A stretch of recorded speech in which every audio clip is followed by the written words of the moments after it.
I'd like to call the City of Apache Junction Council meeting to order. The invocation will be led by Vice Mayor Rizzi and the pledge by Councilmember Evans.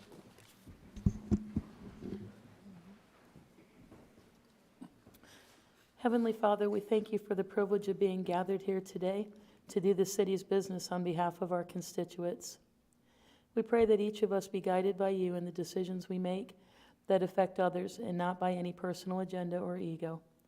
We ask to be humble in our disagreements and that we never forget we are here to serve the people of this beautiful community. Father, we ask for your continued protection over all of our first responders, those serving in our military, and their family members. We ask that they be brought home safely each and every day. In Jesus' name I pray, amen. Amen.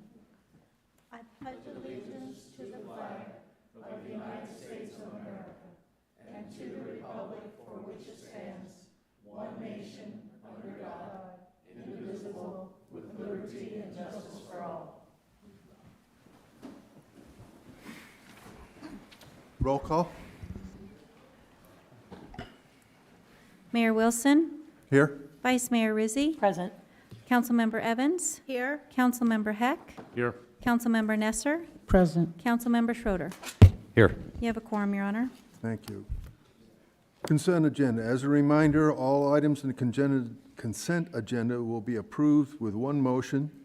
If a council member wishes to remove an item for further discussion, the request will be made prior to approving the consent agenda and will be moved into new business. Do I have a motion for consent agenda? Your Honor, Yes. I move that the consent agenda be accepted as presented and approved. Second. Roll call. Councilmember Schroeder, Yes. Vice Mayor Rizzi. Yes. Councilmember Nesser. Yes. Councilmember Evans, Yes. Councilmember Heck, Yes. Mayor Wilson. Yes. Motion passes, Your Honor. Awards and proclamations. And I have one proclamation here. Domestic Violence Awareness Month, October 2022. Whereas anyone can be a victim of domestic violence regardless of age, sex, ethnicity, sexual orientation, socioeconomic status, or religion. And whereas domestic violence in any community may exist as a hidden, silent, and often unrecognized reality that is often not reported to authorities. And whereas there is a need to challenge the assumptions made about domestic violence, become proactive in preventing domestic violence, and hold offenders accountable. And whereas the City of Apache Junction, the Apache Junction Police Department, a New Leaf, and other agencies and organizations and state coalitions across Arizona and the nation are committed to preventing domestic violence by promoting preventing awareness campaign, educating the community, and advocating for victims' rights. Now I therefore, Chip Wilson, Mayor of the City of Apache Junction, Arizona, do hereby proclaim October 2022 as Domestic Violence Awareness Month in Apache Junction and urge all citizens to work together to prevent, there we are, domestic violence. Sarah Bliss, Sierra. New Leaf, will come forward and get it.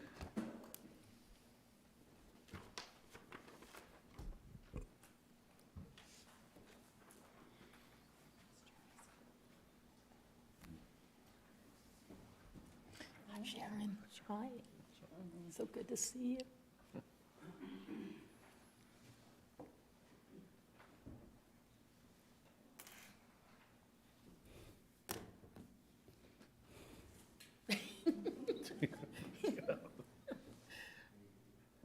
Playing scooter races.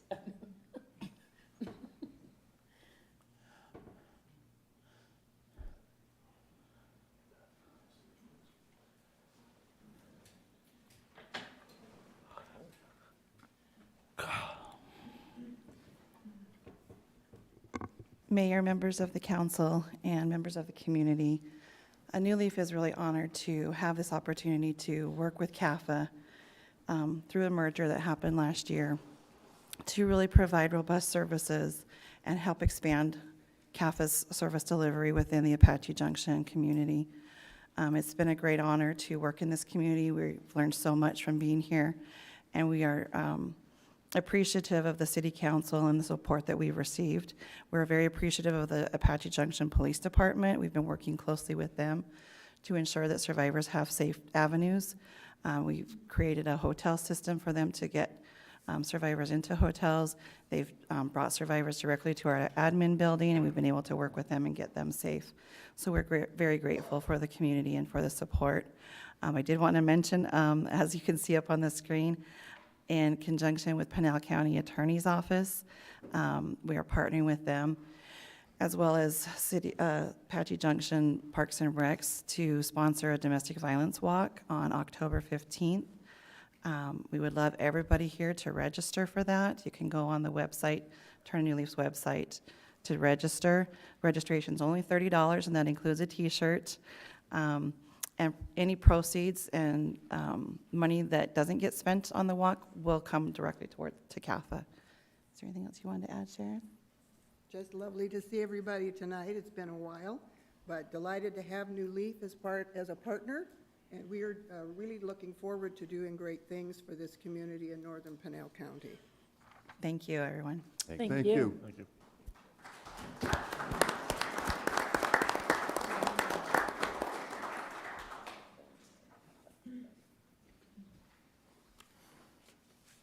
All right.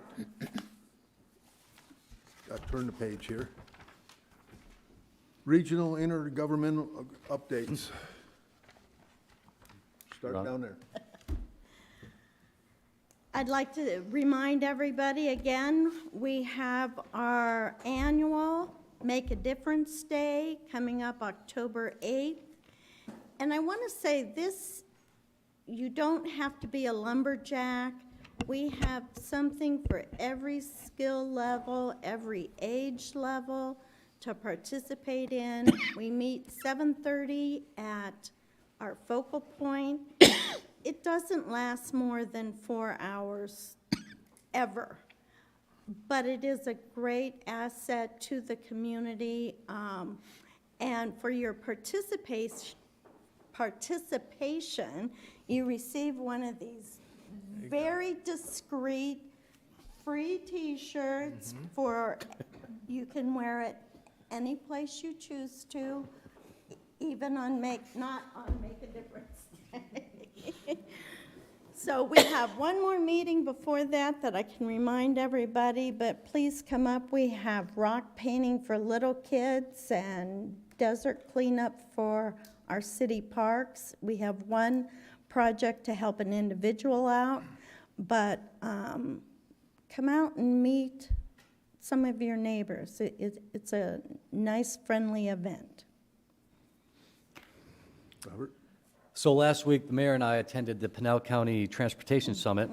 Well, there were plenty of speakers. It lasted 2 days.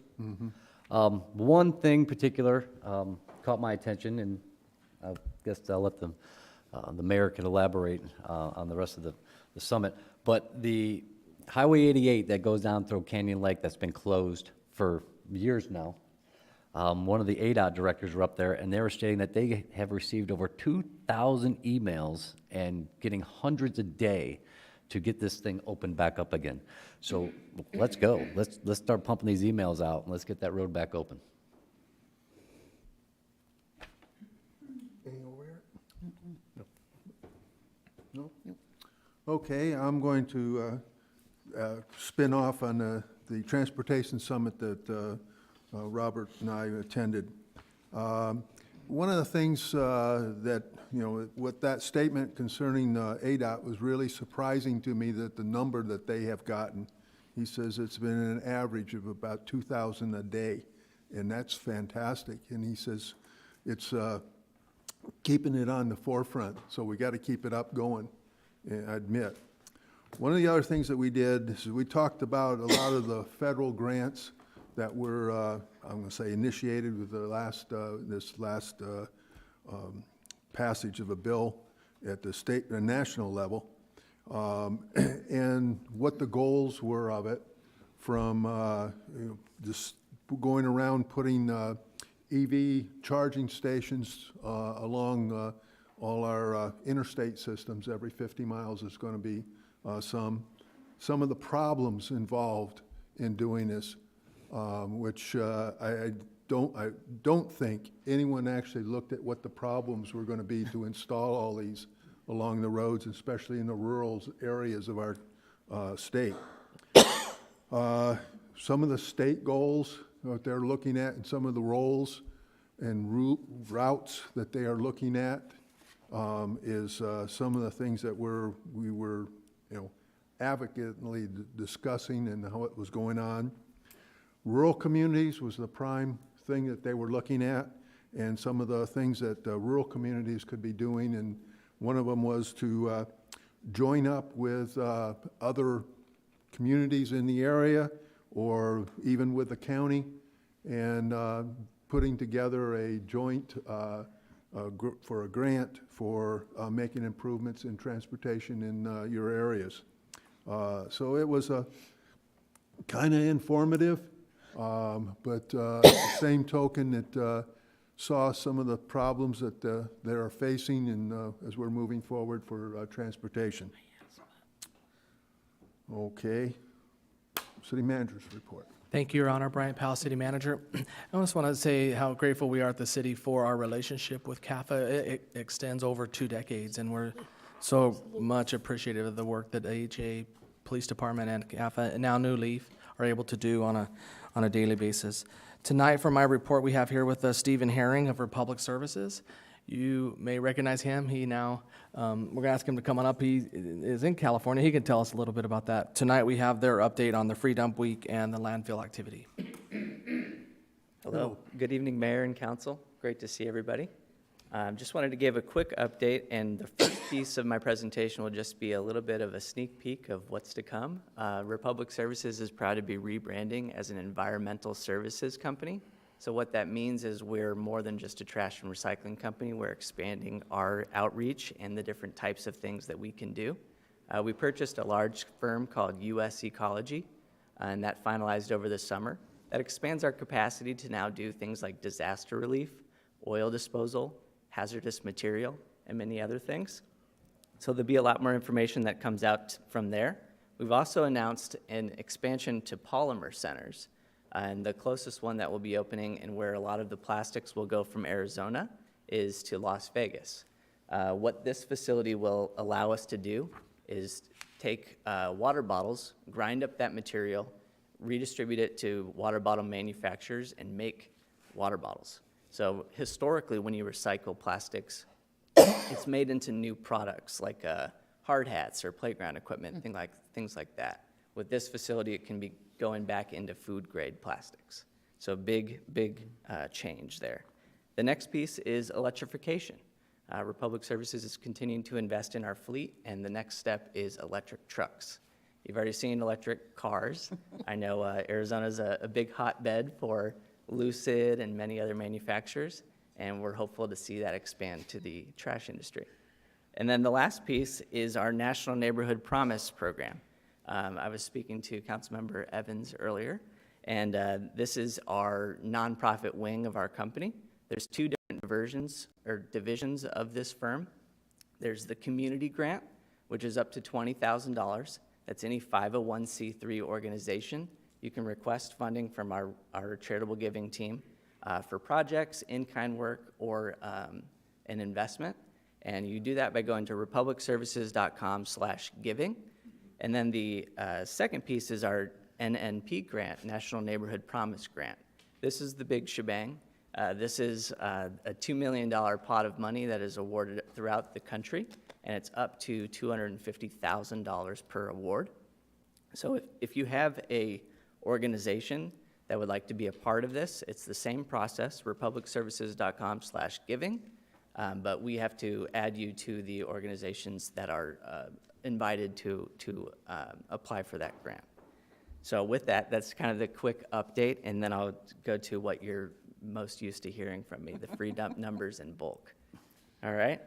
So for Free Dump Week, year-to-date, I don't have the specific breakouts, but we're at 4,887 tons year-to-date, and that carries a running total of about $57,655 in disposal fees. So nice benefit for the residents. And then for bulk, I have the last 2 months. And for July, we have 218 residents called in for bulk. In August, 162. So if you remember, this is up to, is it 6 cubic yards? Yeah, of material you can call into Republic Services. We run every Wednesday. You have the same weekly schedule every week. And then the crews come out, pick up that material, and then we safely dispose of everything. For the last piece of my presentation, I'll invite Zach Getz to come up here. Just wanted to take a moment and thank you all, both council members current and past, and of course, mayor, and then staff. I've been relocated to California and just wanted to, again, say thank you and then introduce my colleague, Zach. He's going to say a couple words, and then we'll open it up to questions. Thank you, Stephen. Good evening, Mayor, Council.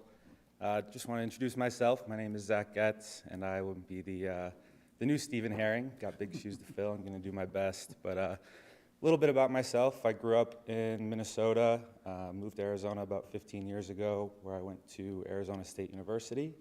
Have worked in government relations and politics in a pretty wide variety of capacities, but been with Republic now for 3 months and very grateful for that. And looking forward to get to knowing all of you and working with you. And I've gotten to know Bryant quite a bit already in the first 3 months with Republic and Jennifer as well. So look forward to getting to know you guys as well. And with that, Stephen and I will answer any questions you guys have.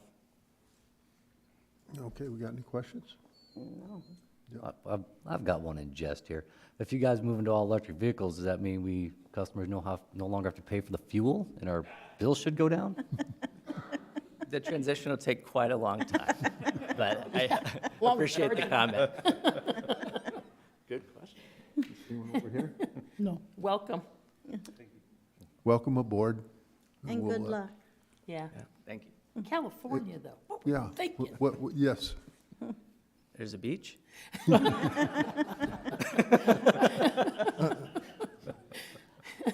Well, there's a Well- little canal down Canyon Lake. You'll find Yeah. one there too.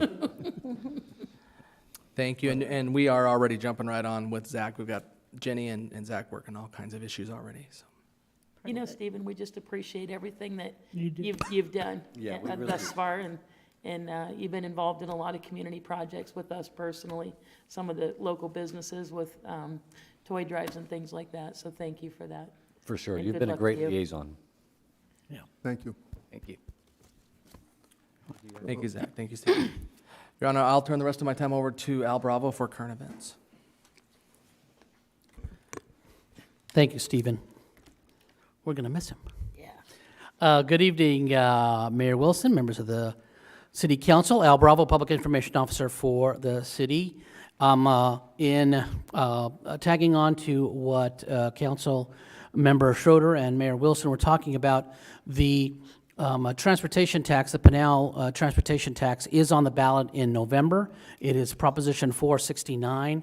It is the redoing of the tax that was passed by the public in 2017, but was found to be in legal arrears, and so it has been redrafted for this particular election cycle, so it'll be on the ballot in November. You can learn all about it tomorrow night in a virtual open house that the Pinal Regional Transportation Authority will be holding. There's all kinds of information on this particular slide. It's just easier if you go to the city's homepage at apachejunction.az.gov, and you can get all the details on how to join in, ask questions, learn more about it. It's at 6 o'clock tomorrow night, online only. Some events are coming. It's a reminder that event season is right around the corner for many of us, including our fabulous Parks and Recreation Department. There's a couple of big things coming up in October that everyone should be aware of.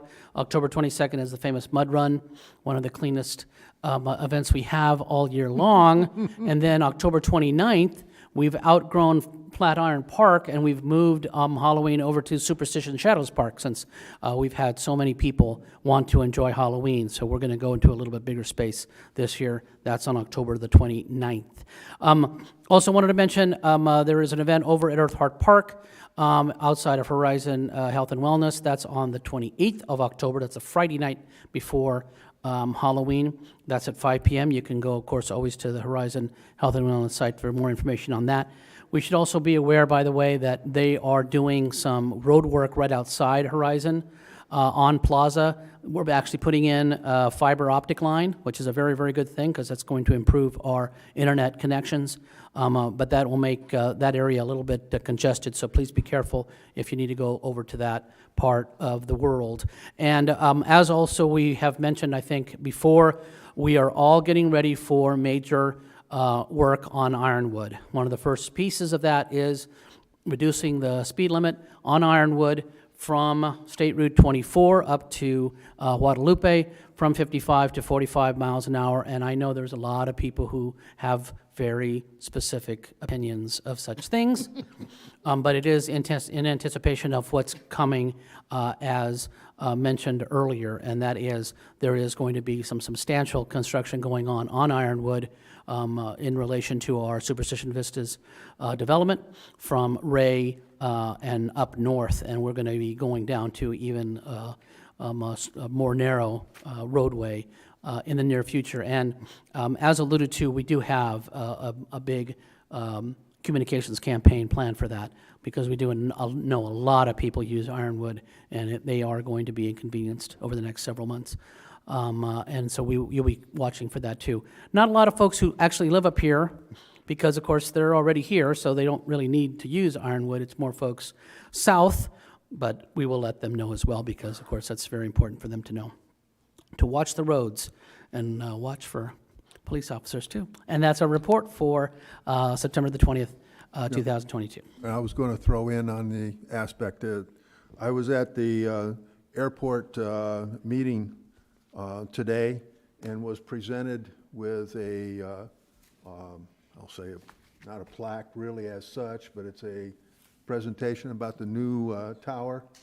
And Nice. it is something kind of unique. It's different.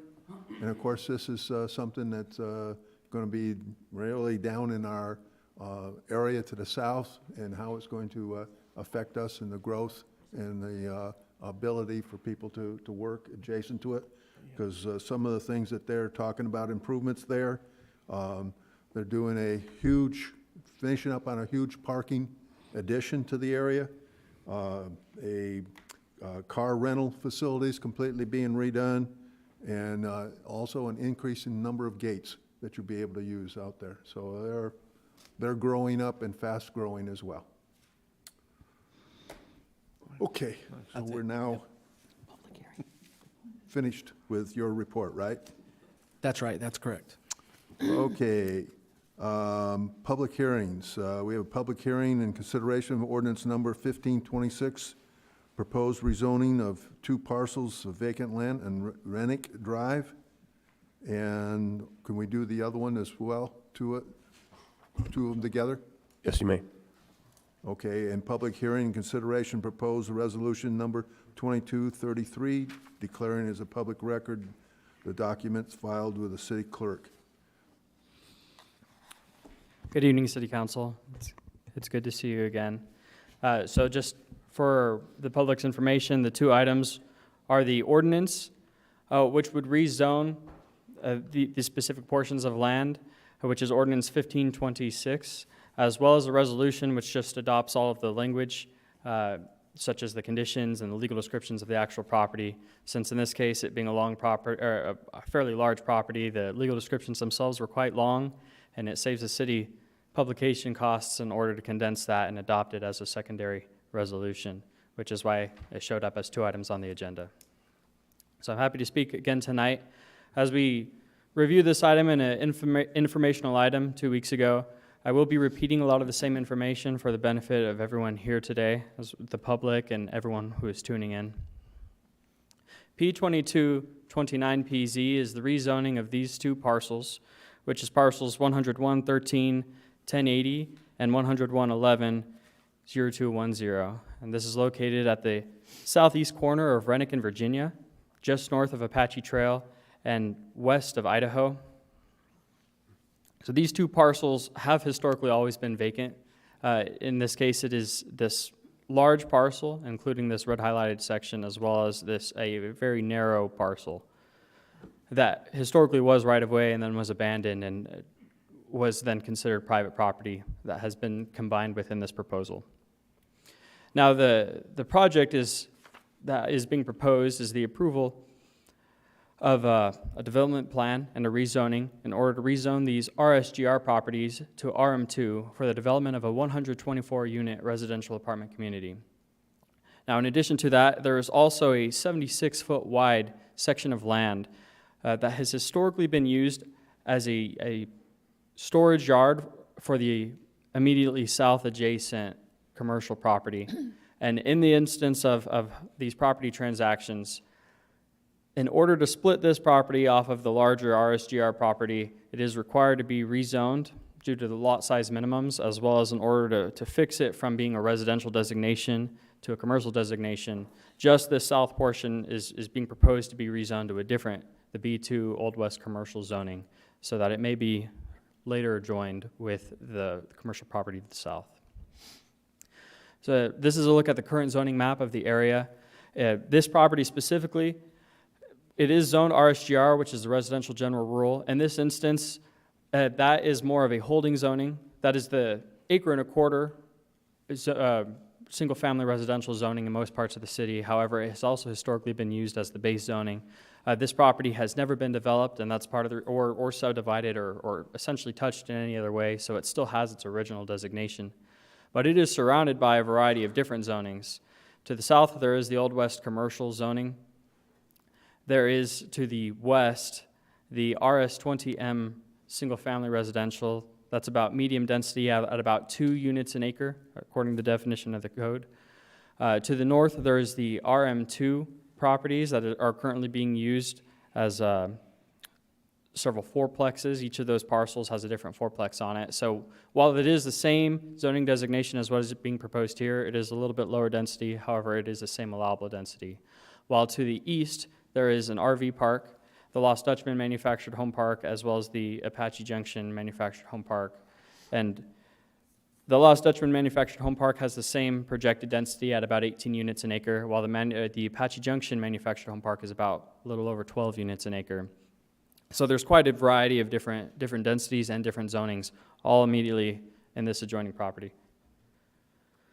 In terms of the general plan land usage map, this property is part of the downtown mixed-use core that it's proposed as being the future development plan of the downtown core, both with higher densities than the adjoining properties, as well as being part of the projected plans when we consider the downtown. This is the proposed site plan. Again, the proposed development consists of 124 units. This plan itself has undergone a few revisions. Originally, the entrance would have been further north. Just for reference, north is on the right side of this photo. However, after discussion with residents and their neighborhood meetings, they have moved the entrance further south so that the entrance will not exit immediately out onto any existing residential homes. And as part of those neighborhood discussions, the applicant sought to introduce these red lines are view corridors in order to preserve, because all of these homes are two-story homes, in order to preserve some sort of view corridor for these homes, they have tried to align where the homes and the apartments would be in order to still maintain some of those views. Again, the primary entrance being at the south of the property, there is an exit only at the northeast end of the property. All of the units themselves are alley loaded, so these gray drives would then be how everyone would access their garages, as each unit will have a garage. There is a central clubhouse that has a pool, amenity features, a fitness center, a playground, and parking has been provided throughout the site. Staff has worked with the applicant and the architects in order to ensure that this product has a high architectural quality. We wanted it to harmonize with not just the community at large, but also with the surrounding neighborhood. We wanted to go for more desert tones. We didn't want it to be unnatural or too flashy in any way, so we worked hard in order to maintain a good feeling that harmonizes with the whole neighborhood and the whole community. So there's a variety of material types, things like decorative concrete, a variety of different stucco textures, and we sought to maintain this high quality throughout the entire project. These are the proposed side elevations. I will make note of them specifically in order to maintain privacy in terms of where the windows view. So to the north, or sorry, to the east and to the west is where these elevations would be. Those are where the existing residences primarily are, whether it's the neighbors across Rennick or within the manufactured and mobile home parks. That's where these windows would face in order to minimize the view and to minimize the impact. This is the proposed clubhouse. Again, it contains several different amenity features for the community and the residents, things like a fitness center and the pool. There is going to be a leasing office within this building, which would assist with on-site management, as I know that has been a concern just in terms of who is managing where. Regarding the public input, the applicant did start their initial public outreach efforts all the way back in March. They started first with some door-to-door outreach. They would try and set up meetings where they could in order to try and address concerns early on. As it has been noted that there has been neighborhood concern regarding the impact that this would have on the neighborhood. There's been a lot of, within the neighborhood meetings that then followed, as well as in the public hearings that we have already held, there has been a lot of voiced concerns regarding the traffic and the state of the road, as Rennick and Virginia have been noted to be currently in a state of worn road in need of repair. So concerns have been raised about how traffic would affect that, as well as concerns about the height and the density, and just in general how this would affect the neighborhood. And so we have spoken with neighbors, the applicant has spoken with neighbors, and we've tried to alleviate, whether it was through reorganizing the site design or, as I will get to, road improvement projects, we've tried to alleviate these concerns in order to make sure that this is a good fit for the neighborhood. Staff has again received many of these comments. I've received personally about 4 different emails and phone calls. I have not received anything since the prior public hearings, but those comments had been expressed regarding the traffic, density, water drainage, and everything has been checked and made sure to conform to the codes. Mm-hmm. And again, it was noted, just to recap and explain, at the Planning and Zoning Commission hearing in August, several neighbors attended and voiced concerns regarding traffic and density. A petition at that time expressing general opposition to it was signed by about 41 adjacent property owners with stating their opposition to the project, and that has been provided as part of the staff report. I wanted to include this image. This was provided by the City Public Works as part of the fiscal year 2022 to 2023, which is what we're in. Public Works has already slated some street improvement projects regarding the overlay, so they will be resurfacing the street on all of these areas marked in red. Specific to how that's relevant to this case, so Virginia and Rennick, immediately adjacent to this project, will be resurfaced. It was noted, repeatedly made mention of, that these roads are in a bit of a disrepair, and this project will help to improve the state of the road, as well as the road improvements that the applicant will be required to make as part of the development process. On August 9th, the Planning and Zoning Commission voted 5-1 in order to recommend the approval of 52229 PZ, subject to the conditions of approval found in the staff report. Since then, at the informational report that we gave 2 weeks ago, one of the concerns made mention of was the idea of a reversion clause, or addressing this idea of if nothing happens within a few years, however much time, there's different time frames that could be considered. But if nothing were to happen, what would we then do? Is there any kind of pressure or mechanism that we can use in order to make sure that this project actually happens as presented? And so, while it hasn't been included in the proposed ordinance, since that isn't what went through the P&Z Commission, it has been attached as part of the staff report an additional condition of approval, which would address possible language regarding how to introduce this kind of reversion of the site plan, so that if in 2 or 3 years nothing has changed, nothing has happened, it could come back to the City Council and order if a new site plan was being proposed, or if these kinds of site plan changes need to be addressed once more. Now, staff would like to go a little bit further into detail about our recommendation regarding this project. Earlier in the presentation, it was noted that this is part of the downtown mixed-use core. And so in terms of making this presentation and considering these facts, planning staff recommends the approval of P2229PZ because of the general plan goals and the general policy that we have regarding how this development of the downtown core would be, as well as the housing situation of Apache Junction in general. So within several chapters of the general plan, which was approved in 2020 by an overwhelming majority vote, there were goals considering the diversifying of the housing stock in neighborhoods. Some of that included, while they may be different housing options compared to right across the street, there being 2 units to an acre and this being about 18 units to the acre, it was a consideration of the general plan to introduce this diversification of housing stock in order to allow variety within the neighborhoods, and we believe that it will positively affect the properties around it. There was a specific consideration within the downtown element that would discourage single-family residential development within the downtown core and encourage high-density development downtown. This specifically is consideration.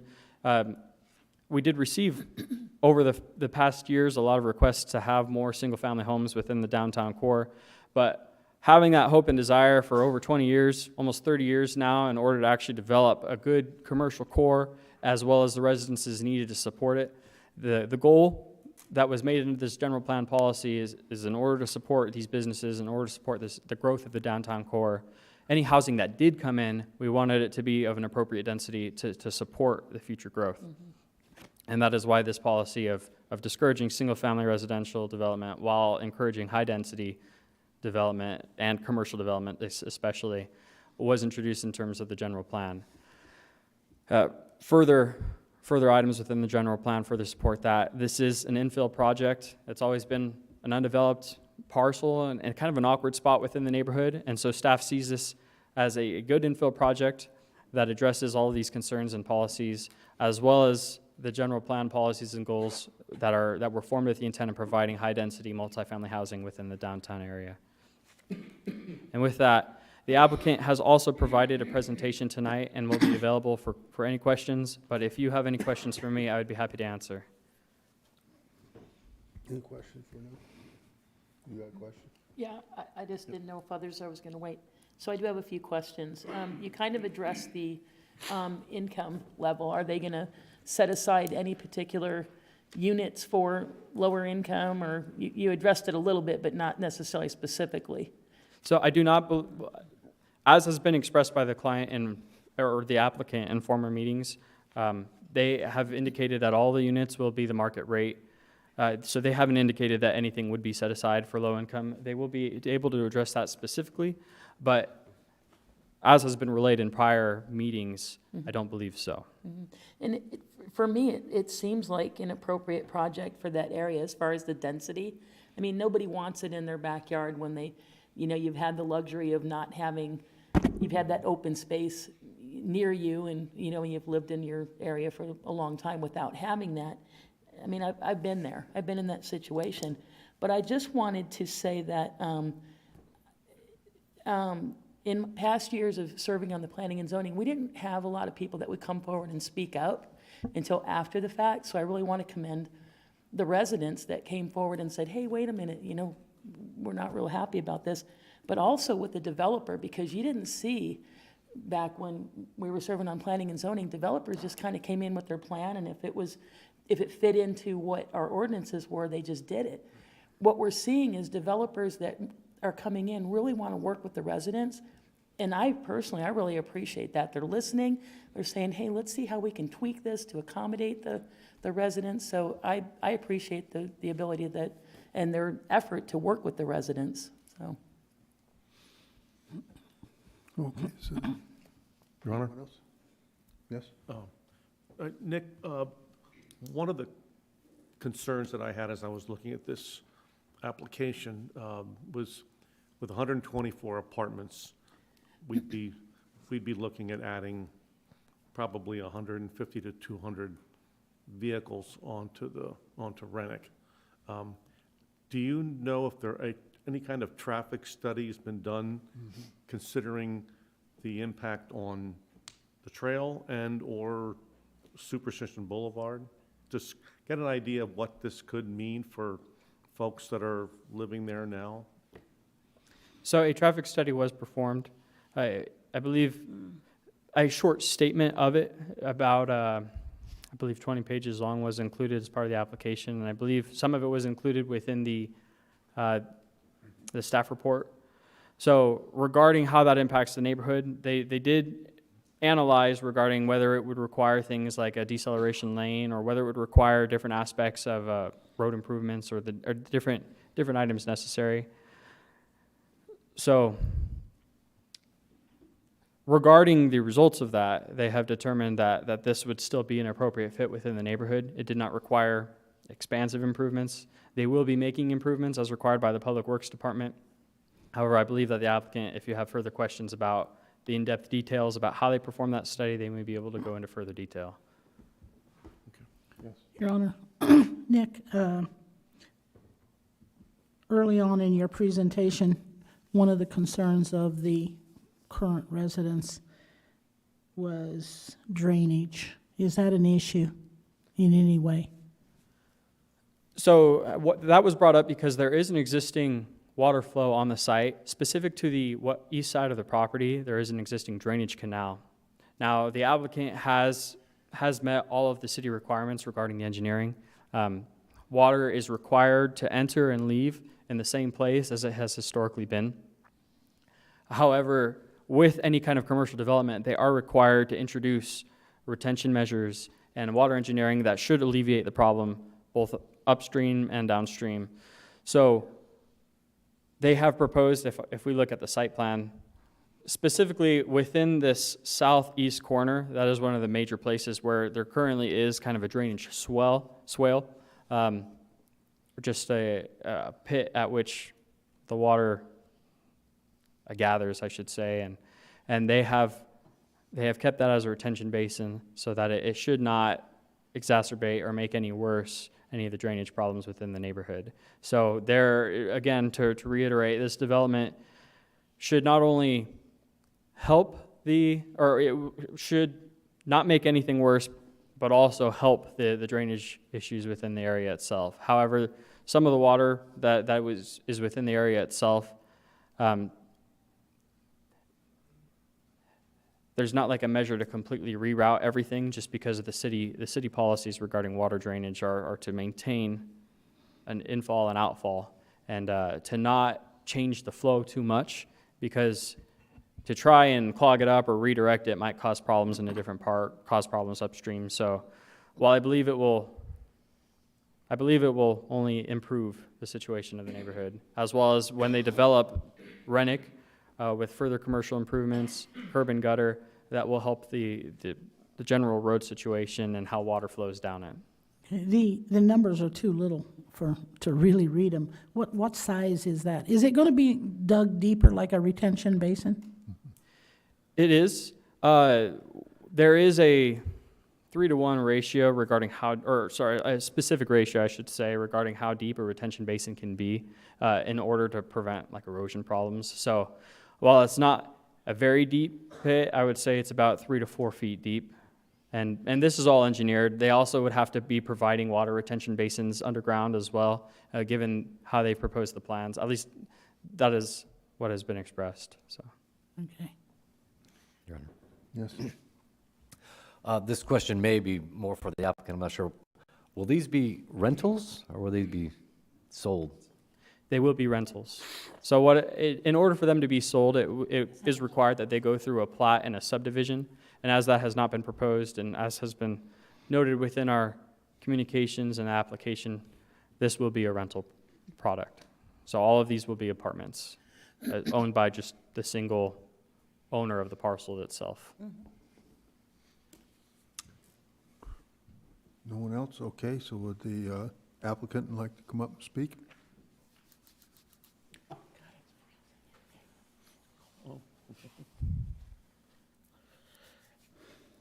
It's not that cold.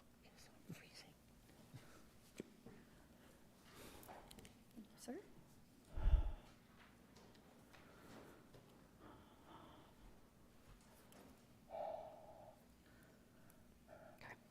sure my arrow keys work. Can you all hear me? Okay, great. Good evening, Mayor, Council, Cassandra Ayers, Barry Riddell, 6750 East Camelback Road here on behalf of the applicant. We have several members of our team here this evening who can answer some of the specific questions that you all have been raising with regard to drainage and traffic and things like that. I will try not to belabor staff's excellent presentation, kind of move quickly here, but let me briefly introduce the members of our team.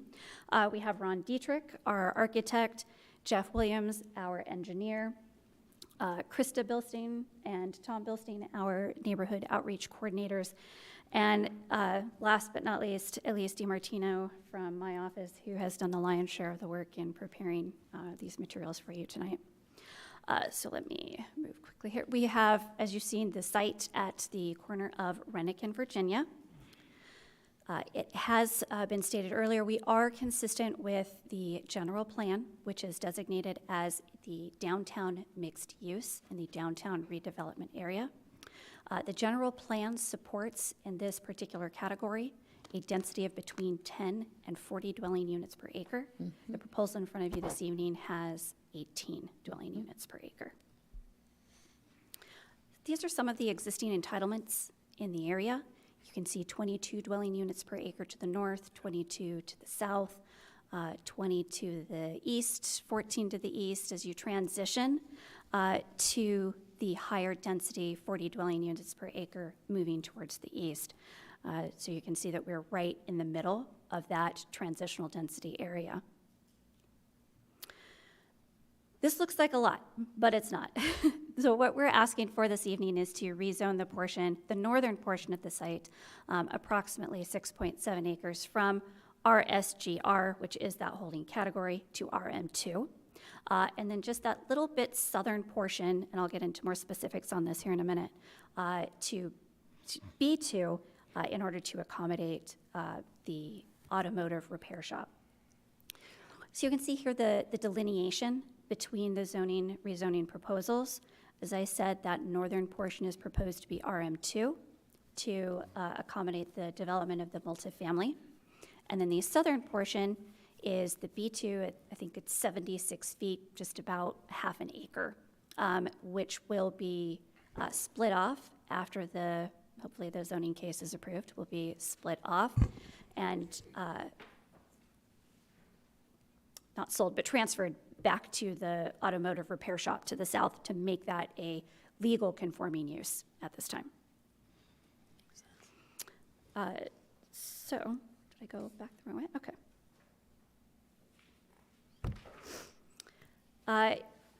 You've seen this graphic before, but just a little bit more specifics. The RM2 zoning category allows 22 dwelling units per acre maximum and 35 feet in height. The proposal in front of you this evening, as I said, has 18 dwelling units per acre, and we have limited the height to 30 feet and 2 stories, which is underneath that maximum. The proposed site plan in front of you this evening has 124 units at 18 dwelling units per acre, 30 feet in height maximum with 2 stories. We're proposing a mix of 1, 2, and 3 bedroom units. And the amenities include that leasing office, the clubhouse, the pool and spa, the outdoor kitchen, play area, and not listed on here, but an important part, the dog run. So I'm going to back up just a little bit and talk about where we started with this project. What I'm showing you here on the screen was our first submitted site plan. And you can see that it had the main entry on Rennick, and then the community amenities visible from the street, just as if you were driving by, you would see that right in front of you. We also had an entrance on the southwestern corner, and then an exit on the northeastern corner of the site. We did a lot of outreach on this case.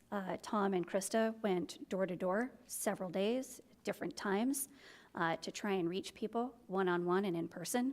They also made phone calls to various residents in the area.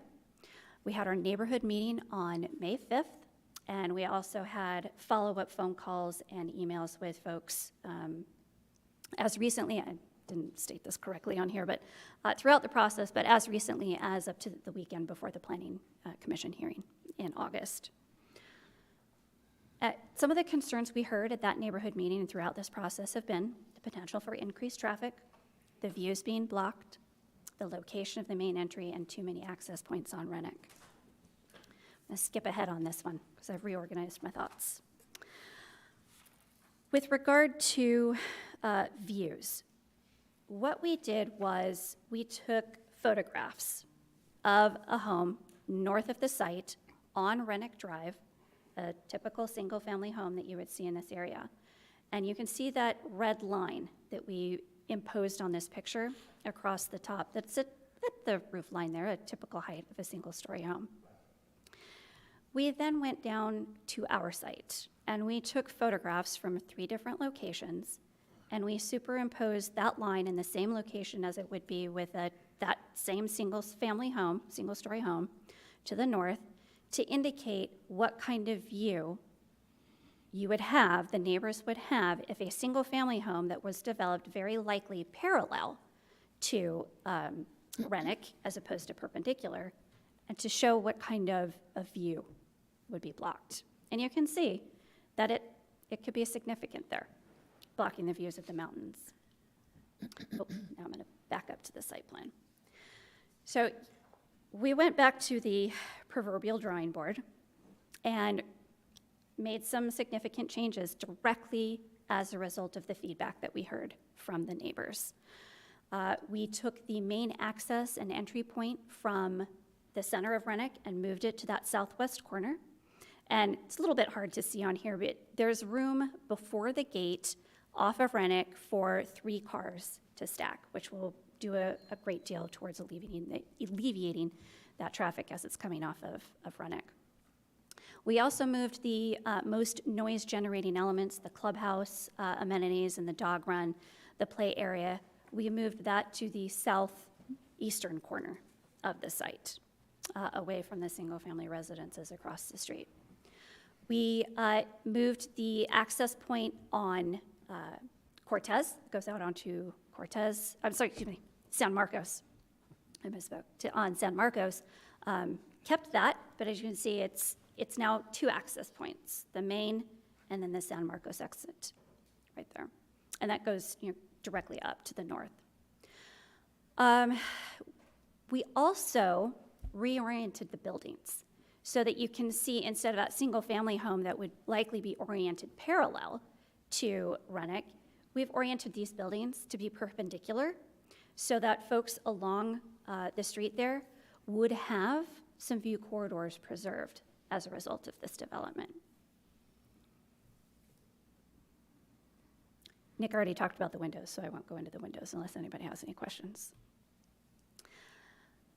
We also provided some conceptual renderings to staff, and you can see here the architecture and the color schemes are consistent with the area, and staff's done a great job of providing us with feedback to make sure that it's consistent with the area. Just run through these very quickly. You see it, the open space amenities, the tot lot and play area, the outdoor kitchen, bicycle racks. Like I said, we'll also have that turf dog run that's also in that southeast corner. The project is proposing high quality interior features, stainless steel appliances, quartz countertops, the in-unit washers and dryers, and patios and balconies. So our request for approval today is in front of you with a recommendation for approval from staff, subject to stipulations which we're in agreement with. We also received that recommendation from the Planning and Zoning Commission on August 9th, and so we're here in front of you tonight to request approval. It also has the support of economic development, and I will just read it to you because I thought it was a really great statement. Economic development is highly supportive of this residential infill project. It will add additional quality units and help diversify HA's housing stock options and also infuse a consumer base to help support downtown businesses. a great improvement for this historically highly underutilized vacant lot. So, to summarize, we would respectfully request your approval of this zoning case tonight. It's an appropriate transitional density for this area that's consistent with and well below what's contemplated in the general plan. And with that, I'll conclude my remarks. If there's anybody you want to bring up to ask specific questions, I'll bring them up. If not, I'm here. I have a question, Your Honor. Can you tell us there was one planning and zoning commissioner that was in opposition. Can you tell us what the reasoning was? My understanding was the density. I don't want to speak for that commissioner. We could have asked staff. I mean, it would have been the same question, but. I don't want to speak for him. And it's on record, so I normally don't go back and watch the planning and zoning meetings. That's why I asked, so it would be not putting you on the spot to put words in somebody's mouth. Anyone else? Anyone over here? No question. No questions? Okay.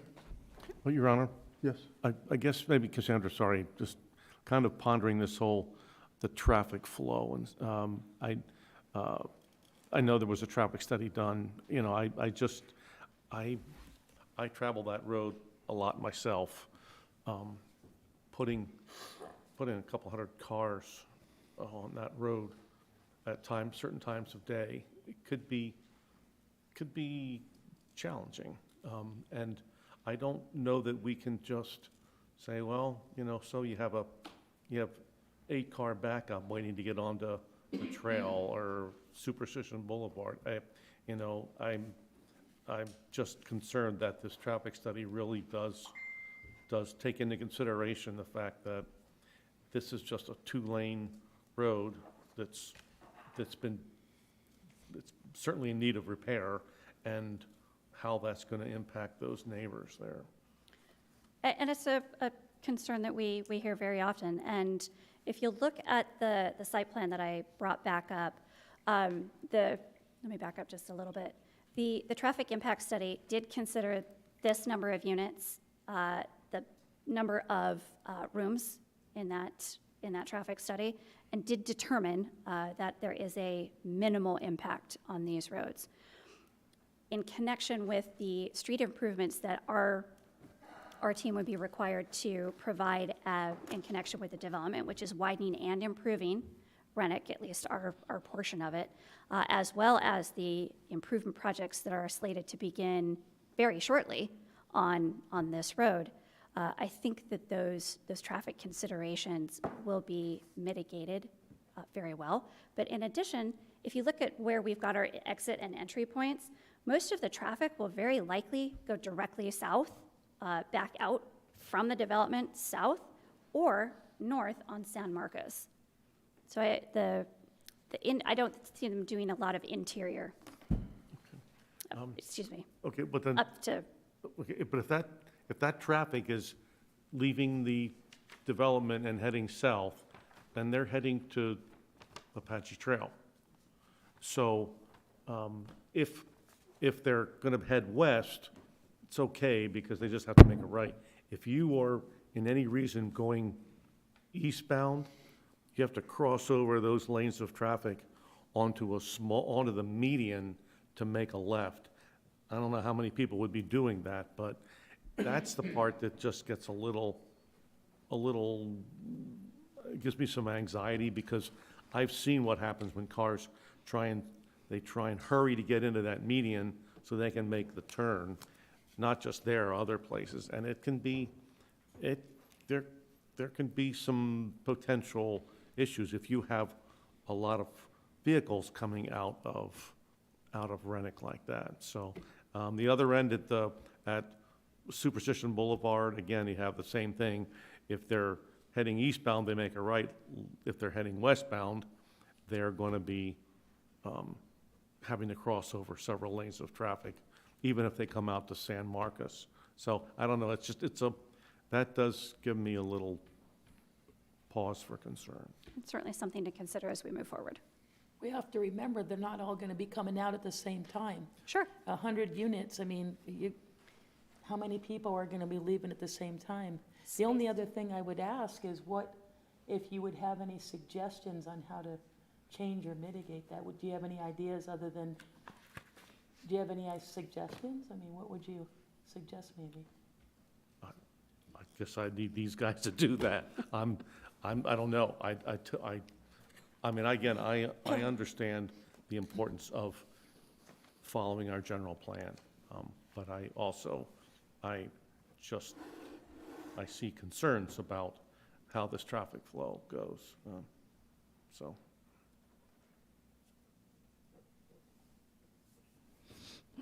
Public hearing? Not a question, no. Public hearing? Oh, yep. Yeah, okay, this is a public hearing. Would anyone like to speak on this matter? And I think Mr. Schroeder would like to speak on this one.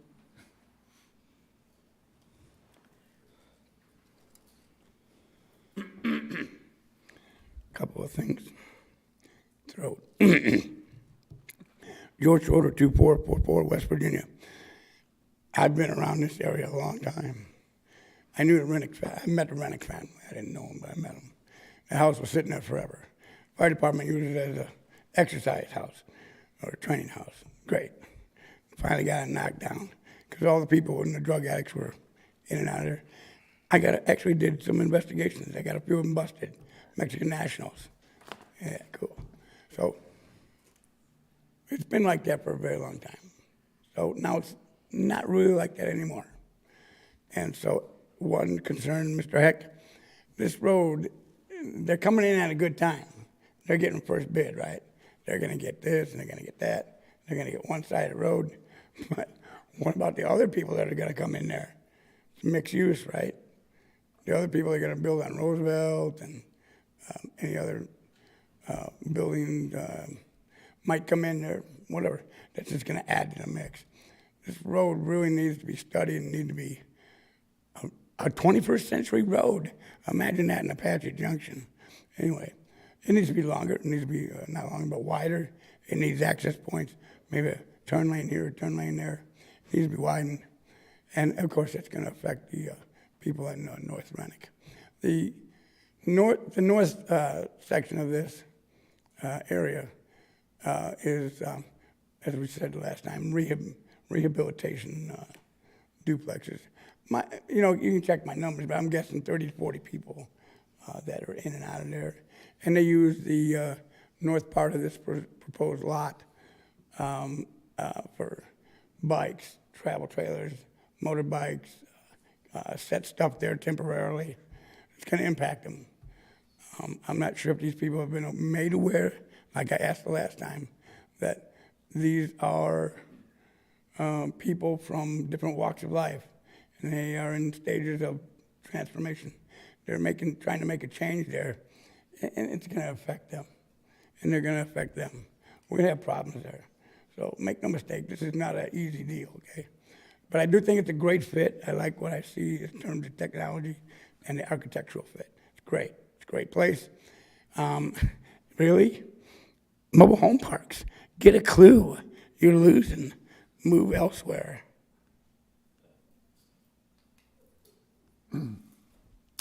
Anyone else like to speak on this matter? Yes.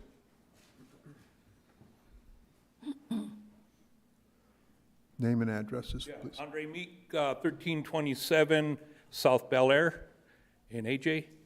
And I think it's, as far as the project itself, it's something that AJ needs, more housing.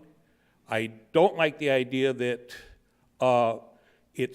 the rent is going to be market-based. We have this huge issue right now with rentals, companies coming in, buying areas, buying houses, and then tripling the price, and people end up in the streets. I understand that, hey, free market. And so, but we need a project at some time that will address some of the issues that, the low income, they need housing too. Now, as far as roads, Rennick here, you know, we drove it tonight just to see what it was all about. That's a nasty road. And, yeah, and I hear, well, we're going to improve our part. Well, no, the thing needs to be blown out all at once. And the best way you can address the traffic at this point without a light at that corner would be Rennick being right turn only when you hit the trail. And then you can go down to Ironwood, you can make a U-turn, or you take San Marcos, go straight up, make a right turn on Superstition if you're going east. And then you can go and just, you know, and then another thing on San Marcos, what's being done there? There's the out. I haven't heard anything about any kind of improvements, widening, you know, addressing any problems the residents have along that street, because you have all of those people, all of a sudden, you got all these cars running through their neighborhood. You know, I had the same thing happen to me when I lived in Oregon, when they changed where the school loaded. All of a sudden, you know, we had 20 people trying to turn on a stop sign. And so, you know, I think a lot more has to be looked at as far as getting out of there. You know, getting in is going to be easy. Getting out is going to be the problem. And if it just like, yeah, go ahead and cross the trail, no, you're going to have dead people. And so pretty much all I have on it. Anyone else? Yes.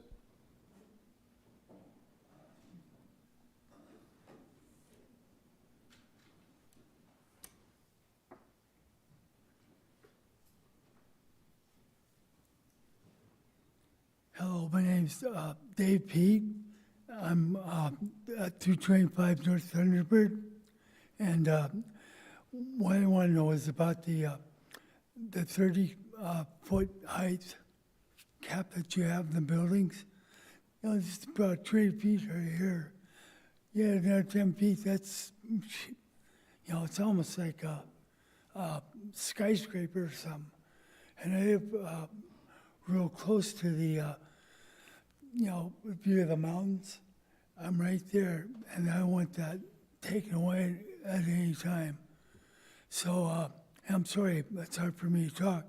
And another thing, you know, people don't realize when you put up these areas like this to live in, they're fine for a while, you know, a few years, and all of a sudden they'll change and they'll become low rent. And it's not because they're designed that, it's because the way it happens. See, I'm originally from Seattle. And Seattle has a lot of problems now, and they can't correct it.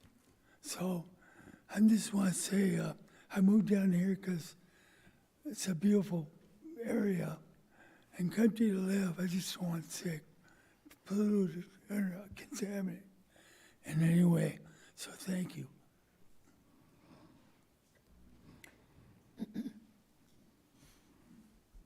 Anyone else?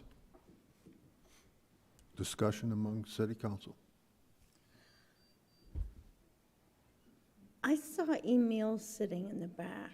Could I ask him a question? You can't hide. The back row only works in church. He thought he was going to get away. Try to make every place as religious as I can. I'm sorry. So the questions and concerns on Rennick, as far as the developer is going to fix their part of it, do you know of the time schedule? Like, will the city wait for the development to complete before we repair the road, or how exactly will that work? Mayor, Councilmember Emil Schmidt, City Engineer. No, our public works maintenance efforts are independent of developments. Obviously, if there's development occurring at the same time that we're planning some type of maintenance or road reconstruction, we try to if feasible, time it when we can. But in this case, the roads are in such a condition that we need to move forward with them as soon as we can, and which I indicated 2 weeks ago, we're ready to start here in a month or two. And in Nick's presentation, he showed a graphic of the roads that we will be doing in that entire block area. It is all of the roads with the exception of San Marcos from Virginia north to Superstition. And can't remember exactly which the other road was. It was either Gold Drive, maybe, that wasn't included in that effort. But the maintenance work that we're going to be doing is a mill and overlay. So milling is basically grinding the surface of the asphalt down by an inch or two, probably 2 inches, and then coming back with an overlay, another layer of new asphalt. So that'll be in place, I believe, by the time that this development would be under construction. And the maintenance work that we're doing, we are replacing the pavement in kind. So if we have a 28-foot wide road, then it's 28 feet width of pavement that is coming back in. And that'll be there when this development comes in with its off-site improvements. They're responsible for their half street, not for the full street width. And there will be curb gutter and sidewalk and whatnot that'll be coming in on the east side of the road. Can you describe better what their off-site improvements will be on Rennick? I mean, so we're going to do the 28-foot wide road. Are you saying it's going to be wider there? Or their improvements are the curbs, gutter, sidewalks? Their improvements will be concrete curb and gutter and sidewalk and street lights. But the offset, or the distance from the center of the road to where the back of the curb is, that is set by street standards by the Public Works Department. So it's not just at the existing edge of pavement. And I can't remember exactly off the top of my head what that distance is to the back of curb. It'll be the same for both Virginia and Rennick. So if the curb coming in is set back 4 or 5 feet from the existing edge of pavement, then there's a gap of pavement that will need to be filled as part of the development's off-site improvement. Okay. So, but the road improvement itself will be done probably before they even break ground. Is that what you're saying? The Public Works? Yes. part of it? Correct. Okay. Yeah, we have it slated for this fiscal year. And in talking to Shane, our Public Works Manager, Shane Kiso, he indicated that would be happening in the next few months, starting, so. All right, just hearing that the road's in such bad disrepair, sooner is better than later. And correct, and that is what drives Shane's scheduling of maintenance efforts throughout the city. As you're aware, he does an annual assessment and inspection of all roadways and determines how to best use our funds and maintenance efforts. And I think this was already in the works before, he was really aware of the project. So it just works out pretty well for both this way. Okay, thank you. Yes. Oh, not a question for you, Emil, just a statement here. Thanks, Emil. Go back to the back row. Anybody want to stay up there? Go back to the back row. I guess I do share Councilman Heck's concern a little bit, and I feel like over the past few years, we've been approving a lot of rental properties, developments, and they're all going to go off the market value. And to piggyback off what the gentleman said, there's going to be a lot of turnover going on here, and generally people moving in and out of the places. They're not vested in the place where they live. I feel like maybe the last 6 out of 8 have been rentals. It's purposely being built for rental properties. I guess that's the only real issue I have with it going forward. But again, I mean, that's hardly an issue to, put the stamp on it or anything. I just wanted to put that out there. Anyone over here? Just a comment. I think, it's, by the time these things come before us, and we have residents that live in the area that are concerned about height, it's important to know that the height of development has been long decided.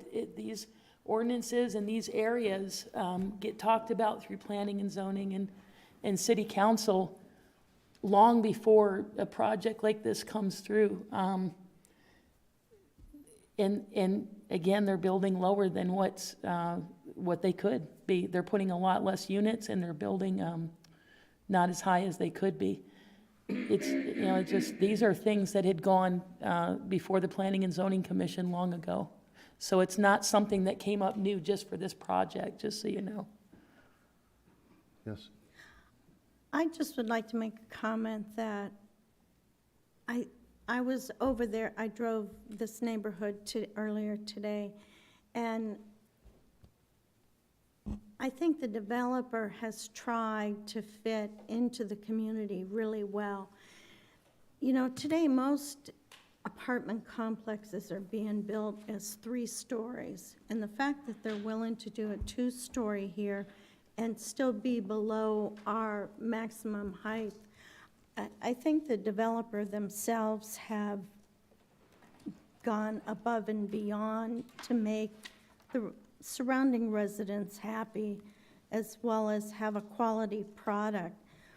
When we talk about needing the low-income housing, it's kind of interesting. Our Apache Junction townhomes on Idaho were built under one of those programs. Those programs take federal dollars and applications for builders to be able to qualify units for a certain project or a number of places. And so much of that money just went away. I sold real estate for 30 years, so I'm well aware of the range in market that is needed to have a sustainable market. And we don't have anywhere a affordable product at this time. I don't know what's going to happen, but Apache Junction, we haven't had any apartment complexes built for a number of years. 2 decades. Yeah, I was going to say, The last one was Indian Wells on Royal Palm, and we have 2 apartment complexes in the city. Over 20 years. So I really appreciate the willingness to do these infill projects like this, and the fact that they made it fit with the surrounding neighborhood so well and made changes to the site plans, excuse me, that aren't cheap by any means to make those kind of changes. I think it'll be quality development. I'm not so worried about the right and the left-hand turn, because if you have to go right, you're going to go down San Marcos. If you have to go left, or did I say that wrong? You'll figure out on your first trip where it's easy to turn. So I think it's a great product. The only thing I want to add is I would like to add the additional condition of approval to the motion. I didn't know how anybody else felt about that. What additional condition? It's on It's if they don't do the it. subject property shall be substantially developed within 2 years of the rezoning effective date of the ordinance. It's the last item on that, Yep. in the conditions. Mine won't open up. Here, do you want to read it?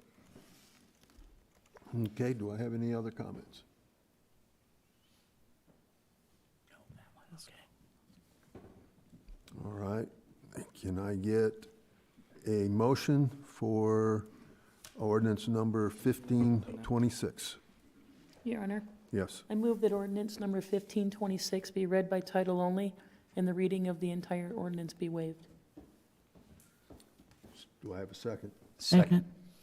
Moved and seconded, roll call? Councilmember Nesser, Yes. Councilmember Evans, Yes. Councilmember Heck, Yes. Councilmember Schroeder, Yes. Vice Mayor Rizzi. I've always been curious to know what would happen if we voted no, but yes. She has to read it all. I'm teasing. I'm teasing her. Mayor One of these Wilson. days. I've been threatening it. Yes. Thank you.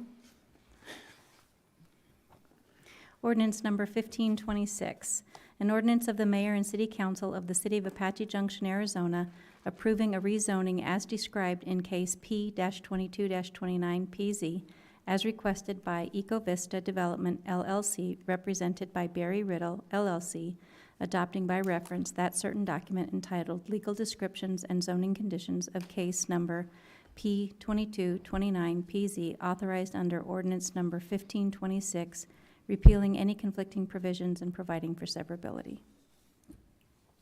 All right, do I have the name motion again? Your Honor, Yes. I move that ordinance number 1526 as read by the city clerk be approved. Second. Moved and seconded, roll call? Councilmember Evans, Yes.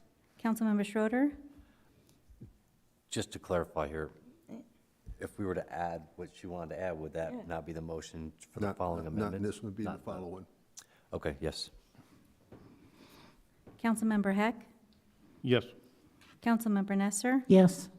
Vice Mayor Rizzi, Yes. Mayor Wilson, Yes. motion passes. All right, do I have a motion for resolution number 22-33.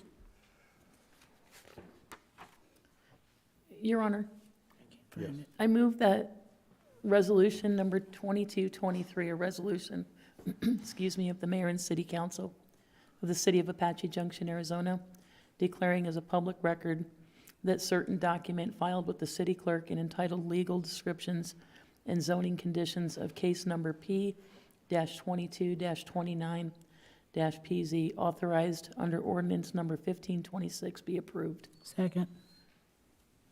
Moved and seconded. Now, that's not including that, right?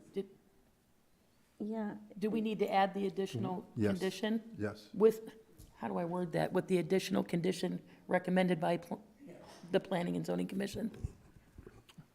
Well, yes, in the report, dated, I forget what the date was. You need to say what the date is. Okay, let me go back. And what does it deal with? What condition, what does that deal with? You might want to be a little more specific. You're modifying your motion. So, give me 1 second. Got to flip back and forth here. It's right here. I move that resolution number 2223, a resolution of the mayor and city council of the city of Apache Junction, Arizona, declaring as a public record that certain document filed with the city clerk and entitled Legal Descriptions and Zoning Conditions of Case P-22-29-PZ, authorized under the ordinance number 1526, include the suggested additional condition for ordinance 1526. Where's the date? There's no date on Yeah, there's no date on here, Joe. You tricked me. It's today? Adding the additional September condition 20th. September 20th. from September 20th be included in this motion. All right, move, Good. do I have now a re-second? Second. Okay. I'm so confused. All right, moved and seconded. Can we have a roll call now on this one? Councilmember Schroeder, Yes. Councilmember Nesser, Yes. Councilmember Evans, Oh, I'm sorry. Wake up. Yes, yes. Vice Mayor Rizzi. Yes. Councilmember Heck, Yes. Mayor Wilson. Yes. Motion passes, Your Honor. Okay, thank you. Okay, since we don't have any old business or any new business, council direction to staff. Possible direction to staff with an urban nightlight space application.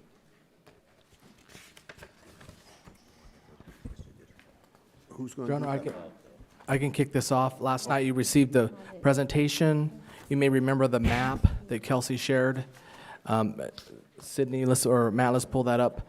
Tonight, we're here to receive direction from you on how you want us to proceed. Our recommendation would be to start working the public space assessments for international dark sky places with this order of green, kind of a go for it, the green, the possible yellow, and then keep exploring the others. And that's pretty much it. We're just ready to receive direction on where you would want us to keep going. We're already going, but we want to just affirm that that's the way. Thank you.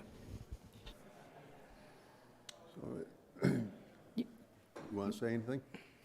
Yeah, well, I think it's kind of serendipitous that it's on this agenda because that's what balanced growth is all about.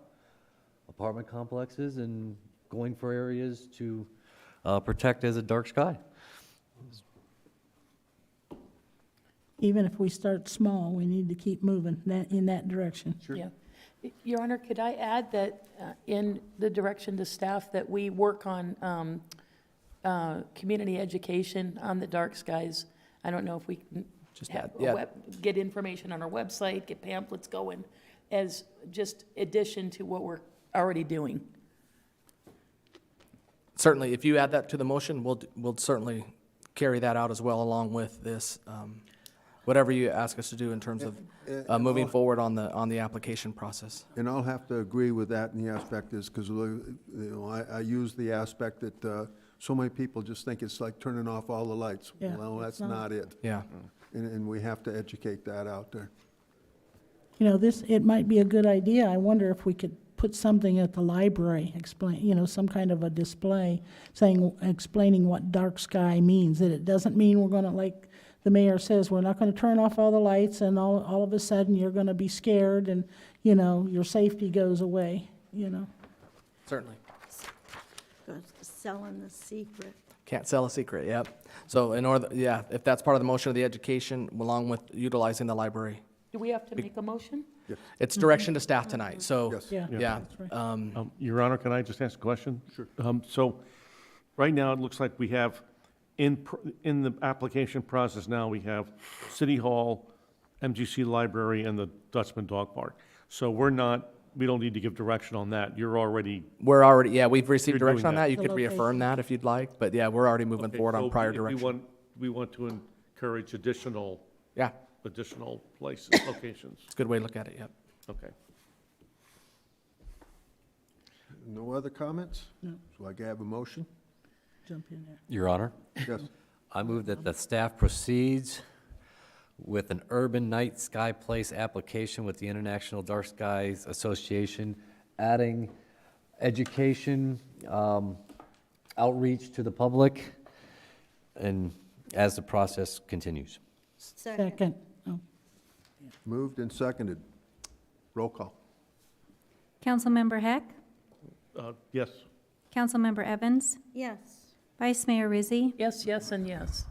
Councilmember Nesser, Oh, yes. Councilmember Schroeder, Yes. Mayor Wilson. Yes. Motion passes, Your Honor. Okay, selection of meeting dates and times and location. Do I have a motion for the next meeting dates? Your Honor, I move that an executive session at 6 p.m. for Monday, October 3rd, and Tuesday, October 4th, 2022, be held in the City Council Conference Room located at 300 Superstition Boulevard in Apache Junction, Arizona, and other meetings if necessary. Second. Moved and seconded. Roll call. Councilmember Evans, Yes. Councilmember Heck, Yes. Vice Mayor Rizzi, Yes. Councilmember Nesser, Yes. Councilmember Schroeder, Yes, so long as it's not at 5:30. Yes, absolutely. Mayor Wilson. Yes. Motion passes, Your Honor. Okay, call to the public. I would like to remind everyone, the call to the public is a courtesy and not required by law. It's a time for the public to express requests, communications, comments, and suggestions. Requests to speak forms must have been completed and handed to the city clerk before the end of the city manager's report. All issues shall be presented in a professional manner without personal attacks. Under the open meeting law, council cannot engage in a discussion on the issues presented, but may respond to criticism and may direct staff to follow up with the speaker directly or place the matter on a future agenda for council discussion. There's a time limit for each speaker, and I have some here. George Schroeder, you want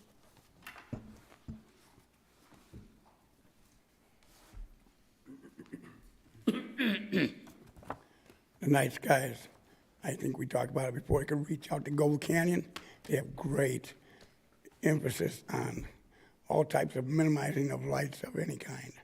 They're really good at it. It's beautiful out there. We should try it. We talked about not defunding our police department, and I keep a running record of what our police department gets per capita. It's really good. We're really blessed, and I hope we're getting the results of it. I think we are, but hope we're getting the results of that money. But anyway, we're failing, and this is time and time again, is that our code enforcement and our police department are being influenced. And please don't deny it. I have somebody on the inside who's working on this. And if you don't take care of it, we're going to go to court on it. It's a conflict of interest. Our code violations or our code books, statutes, are many conflicts, including one that says, oh, well, if you can't see, you can't code them. I'm sorry, but that's against federal law. And I will present that if need be. But, so I'm asking Victor and Mr. Pooley to get together with me as a public resident to come up with suggestions on how we can best work, they can best work together without our manager's input, without our city council input. Because you're not cops, you're not code enforcement. You need to stay out of there. Let them do their job. We hired them. Let them do their job. Let them get together and talk about where we can use the money more efficiently. Because what we got right now is not working.